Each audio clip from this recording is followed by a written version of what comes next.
6h44, une envie d'évasion, des idées de voyage ou encore de recettes pour cet été. C'est Destination Vacances sur Europe 1 tous les matins du lundi au vendredi avec Vanessa Zaza et Marion Sauveur. Et d'abord avec vous, ma chère Vanessa Zaza, bonjour. Bonjour Lionel. Alors ce matin, Vanessa, vous avez enfilé votre costume de bigoud en bonne bretonne que vous êtes et on file donc avec vous dans le Finistère Sud. Et cette fois-ci, je ne vous emmène pas dans mon pays bigoud. J'avais envie de vous faire découvrir Quimperlé. Alors on n'en parle pas beaucoup, on entend juste une annonce en général Quimperlé 2 minutes d'arrêt entre Lorient et Quimper sur la ligne TGV. Et ça mérite vraiment plus que 2 minutes d'arrêt. Et pourquoi ? Pour ces rias. Alors les rias, c'est lié à un phénomène géologique lorsque la mer remonte dans les rivières. Dans le Nord Finistère, je ne sais pas si vous le savez, mais on les appelle les abers. Oui, et dans bien le sûr. sud, Avesnes ou Ria.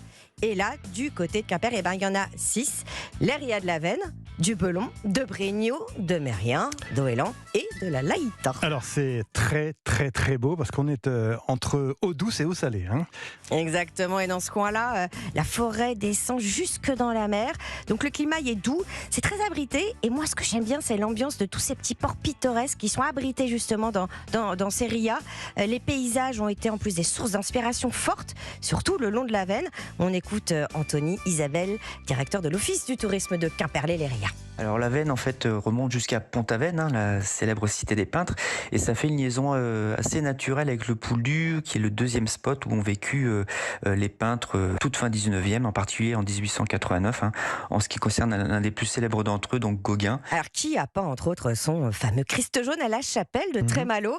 Cette année on fête les 120 ans de sa disparition, et à cette occasion il y a une promenade commentée pour partir sur cet as au Pouldu qui a été montée, et le départ se fait évidemment de la maison de musée Gauguin. Alors comment on peut descendre l'Avesnes, Vanessa ? Alors, le plus simple, c'est de marcher le long du GR34.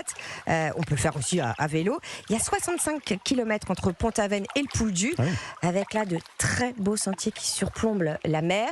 Est-ce que vous avez envie d'une autre idée de balade ? Oui, bien sûr. Dans une autre ria ? Allez, voici le coup de cœur d'Anthony, c'est la Laïta. On dit souvent que c'est un petit Canada, un petit Québec, puisqu'on a beaucoup de forêts. On peut la descendre en kayak, en paddle. Donc ça, c'est vraiment magique. On peut y croiser des producteurs de moules aussi, puisque la moule de la Laïta s'est réinstallée.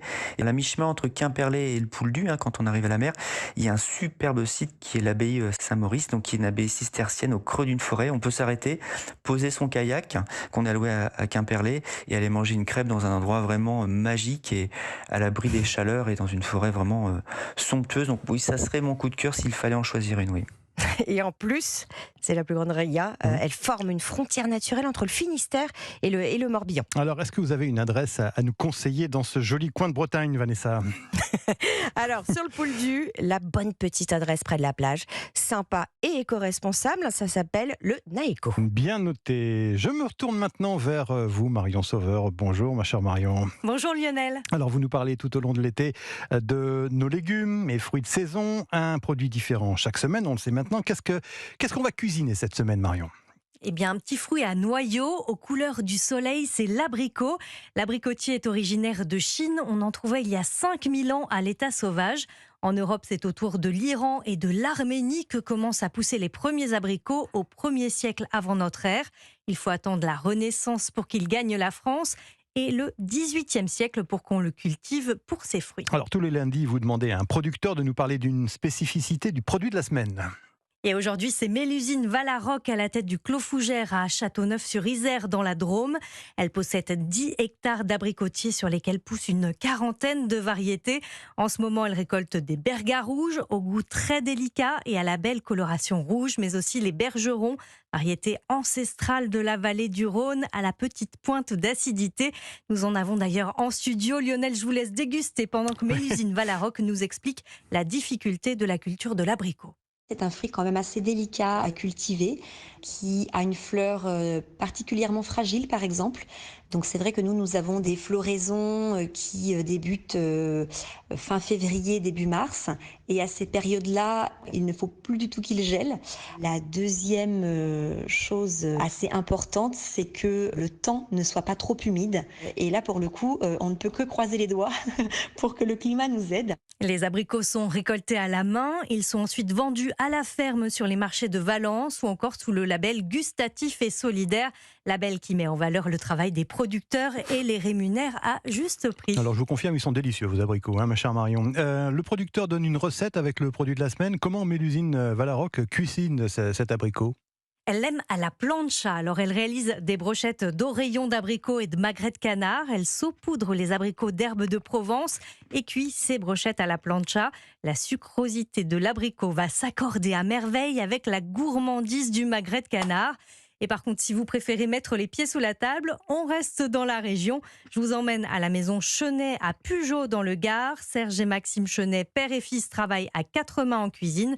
Forcément, l'abricot y est bien reçu. On le rôtit, on met juste dans une poêle très chaude une noisette de beurre. Quand la noisette de beurre commence à crépiter, on met les abricots, on va colorer la face coupée avec un petit brin de romarin.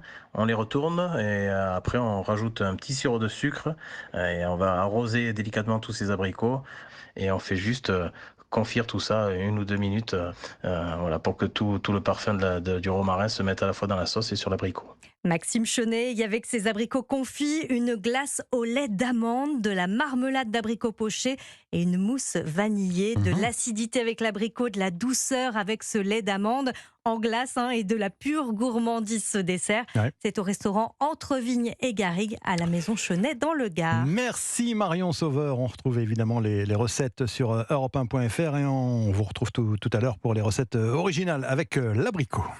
Vous venez de partir à la découverte de nouveaux